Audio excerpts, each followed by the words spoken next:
বাচ্চা কাচ্চা কান্নাকাটি করে, কান্নাকাটি বন্ধ করার ওষুধ বলে দিচ্ছি।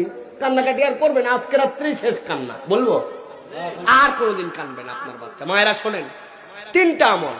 কান্না, কোথায় কান্না? ও তো নিজেই কানবে যে হায় হায় এতদিন কান্দালাম, এখন তো আমারই কান্দা লাগে। কুল হুয়াল্লাহু আহাদ, আউযু বিল্লাহি বিসমিল্লাহ সহ, কুল আউযু বিরাব্বিল ফালাক, আউযু বিল্লাহি বিসমিল্লাহ সহ, কুল আউযু বিরাব্বিন নাস, আউযু বিল্লাহি বিসমিল্লাহ সহ। বাচ্চা পড়তে পারে না, আপনি পড়বেন। হাতের মধ্যে ফু দিবেন, দিয়ে বাচ্চার পুরা গা সুন্দর করে মশে করবেন। একবার শেষ। আবার 3 কুল ফালাক, নাস, ইখলাস। হাতের মধ্যে ফু দিবেন, দিয়ে বাচ্চার গা মশ। আবার ফালাক, নাস, ইখলাস ফু দিয়ে 3 বার দিয়ে গা বন্ধ করলেন। এরপরে একটা দোয়া পড়বেন, বিসমিল্লাহিল্লাযী লা ইয়াদুররু মা ইসমিহি শাইউন ফিল আরদি ওয়ালা ফিস সামাই ওয়া হুয়াস সামিউল আলিম।